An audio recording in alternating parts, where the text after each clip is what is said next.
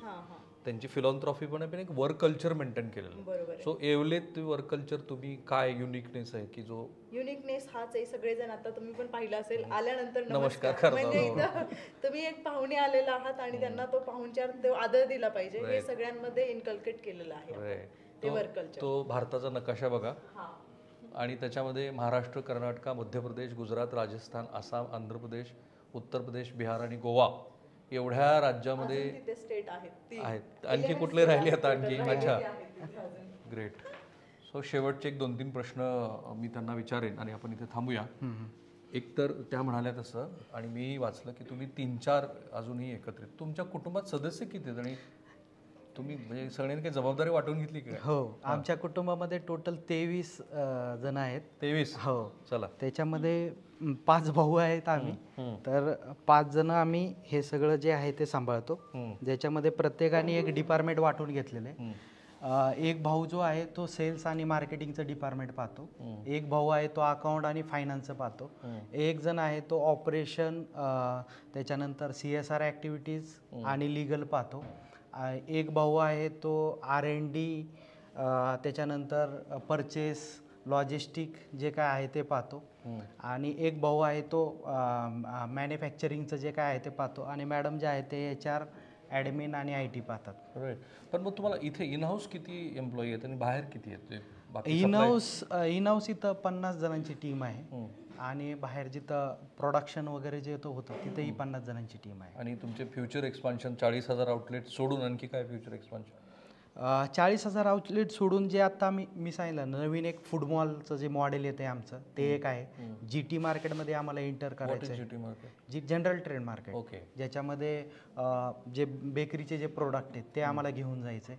आणि जे व्यवसाय डोक्यामध्ये आहेत इन फ्युचरमध्ये की जे आपण अगोदर केलेले आहेत, पण त्याच्यामध्ये आपल्याला आपण पासही झालो नापासही झालो, पण जो अनुभव आहे त्याच्यातला, तर जर आपलं मेन उद्दिष्ट जे आहे की लोकांना रोजगार उपलब्ध करून द्यायचा, तर असे वेगवेगळ्या गोष्टी ज्या आहेत नवीन ओपन करायच्यात आणि त्या थ्रू पुढे जायचं. आता मी तुम्हाला अत्यंत महत्त्वाचे प्रश्न विचारतो.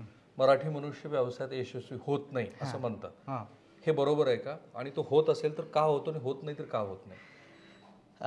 हे एकदम चुकीचं आहे. मराठी व्यावसायिकांनी एकदा का ठरवलं ना, मराठी माणूस असतो एकदा ठरवलं की पवारांसारखं बोलायला एकदा का ठरवलं म्हणजे एकदा ठरवलं ना की नाही मला हे जिंकायचं आणि हे करायचं, तर 100% तो करतो.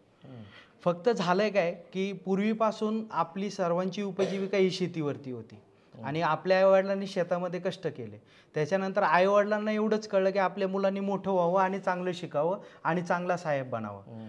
पण जे व्यावसायिक जे कल्चर आहे म्हणजे लहानपणापासून ते दिलं नाहीत, पण जे आत्ताची जी पिढी आहे जे आमच्यासारखी आहे आणि इथून पुढं पण यंग जनरेशन जे येत आहे, तर बऱ्यापैकी हे सगळेजण व्यवसायामध्ये येत आहेत.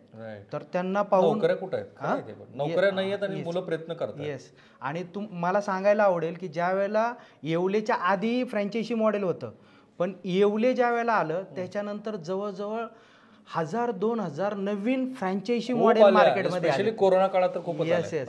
मग त्याच्यामध्ये कपड्याचे असेल, मिसळचे असेल, वडापावचे असेल, इडलीचे असेल, डोसा असेल, जेवढ्या पण फ्रँचायझी लोकांना काढता येतील त्या पद्धतीने काढल्या. पण त्यांना एकच गोष्ट कळली की अरे नोकरीपेक्षा आपण आपला स्वतःचा जर व्यवसाय केला तर त्याच्यामध्ये पण आपण 100% नक्कीच ग्रोथ करू शकतो. मग भरपूर जणांनी व्यवसाय. तुमचं असं म्हणणं आहे की मराठी मनुष्य व्यवसाय करू शकतो? 100% करू शकतो. एक अडचण जी आहे की बऱ्याच वेळेला मी अनेक जणांशी बोलतो तेव्हा लक्षात येतं की वर्किंग कॅपिटलमध्ये लोक कमी पडतात, खूप तामझाम करतात, खूप व्यवस्थित करतात, बिझनेस स्टार्ट पण करतात. बऱ्याच वेळेला तर हे पण निश्चित नसतं की समजा हॉटेलिंग व्यवसाय की मी केलंय, खूप छान हॉटेल वगैरे उभारलाय, मला काय चिकन करायचंय, बिर्याणी करायचं का व्हेज करायचं हे पण मी नंतर ठरवलं, डिझाईन वगैरे. वर्किंग कॅपिटलमध्ये बरेच लोक गळतात. बिलकुल असं काही नाहीये. व्यवसाय करायला पैशाची गरज लागत नाही, तर चांगल्या आयडियाची गरज लागते. वा, हे ओलेंचे बोल तुम्ही तर लिहून ठेवा कुठेतरी.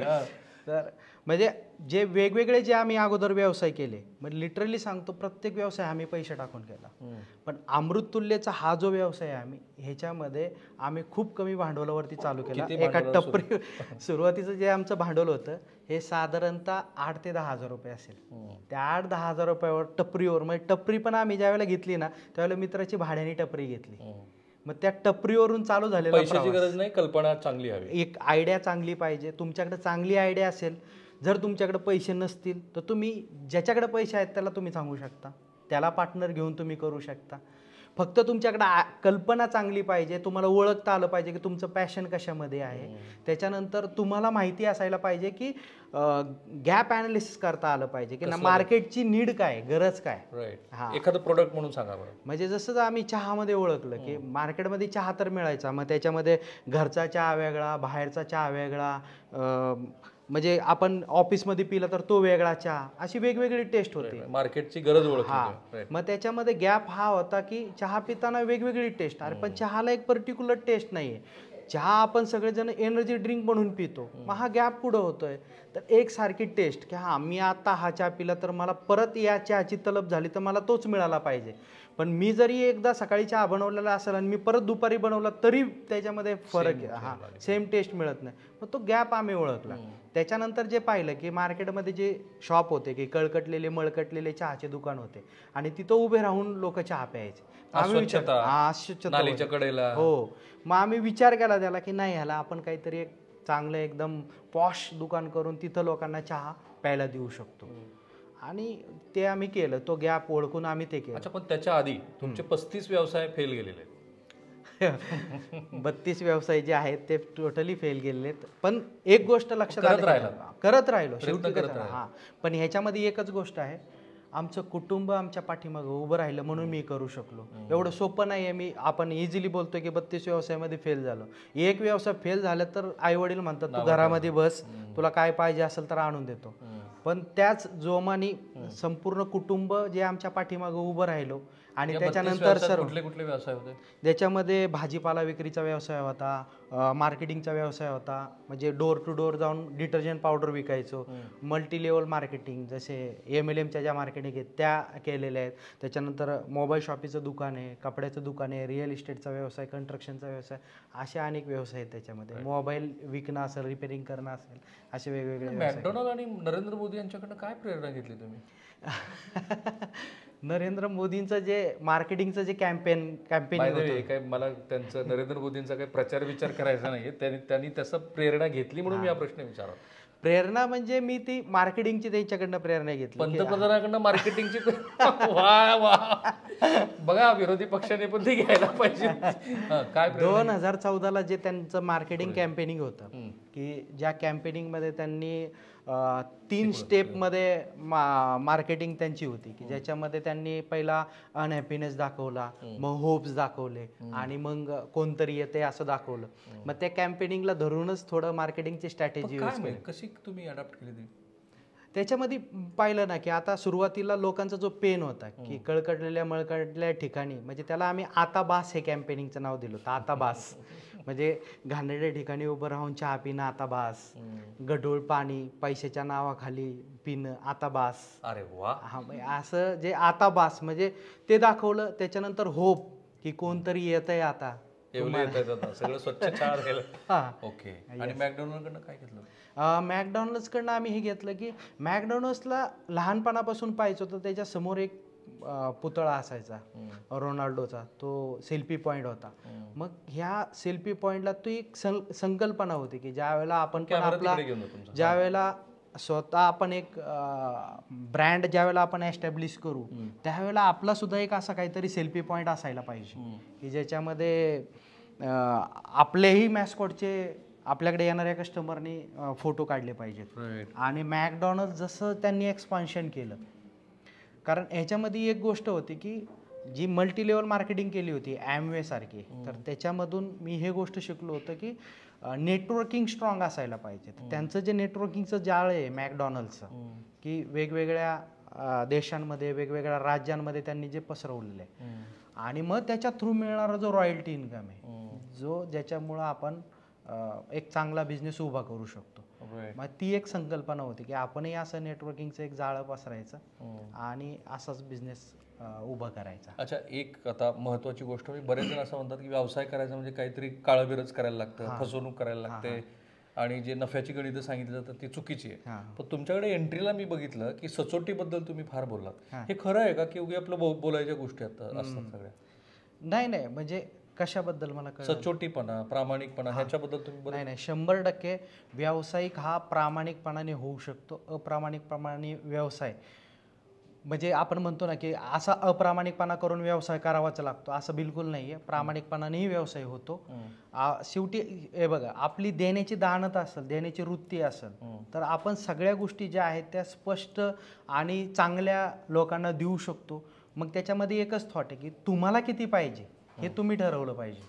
ज्यावेळेला आपण हे ठरवलेलं असतं, मग त्याच्यामध्ये तुम्ही असं ठरवलं की नाही मला खूप जास्तच प्रॉफिट पाहिजे तर तुम्ही ह्या नाही गोष्टी करू शकत. मग मला किती पाहिजे हे ठरवलं की आपोआप सगळ्या गोष्टी ज्या आहेत त्या व्यवस्थित. मग आता तुमची काय वेबसाईट वगैरे सगळंच तयार आहे? हो, सगळं वेबसाईट वगैरे सगळं तयार आहे आमचं. चला, मी यासाठी त्यांना सांगितलं, ते विचारलं की कारण आता तुम्हाला संपर्क करायचाच आहे येवले यांच्याशी, तर संपर्क साधण्याची माध्यमं पण त्यांनी सांगितली आणि त्यांच्या बोलण्याचं सार मी काही तुम्हाला सांगावं अशी गरजच नाही. अत्यंत साध्या सोप्या शब्दामध्ये त्यांनी आपल्याला त्यांच्या व्यवसायाचं सार सांगितलं. मला खूप आनंद वाटला की येवलेंचा टर्नओव्हर 50 कोटीला पोहोचला आहे. 6,500 स्क्वेअर फीटचं एक मोठं कॉर्पोरेट ऑफिस त्यांनी केलं आहे. त्यांना पूर्ण देश जसा आपल्या मराठा साम्राज्यानं कॉन्कर केलेला होता अटकेपासून कटकपर्यंत, तिथपर्यंत त्यांना जायचं व्यवसाय अशा अर्थाने पॉझिटिव्हली. आणि त्यांचा हा प्रवास असाच वाढत राहो. आमच्या तुम्हाला पूर्ण शुभेच्छा आहेत. Team Yewale, thank you. नमस्कार. काय ब्रीद वाक्य तुमचं? पुन्हा एकदा थांबूया आपण इथे. This is called team work. Cameraman Niketan मानेसह मी राहुल कुलकर्णी, NDTV मराठी, पुणे.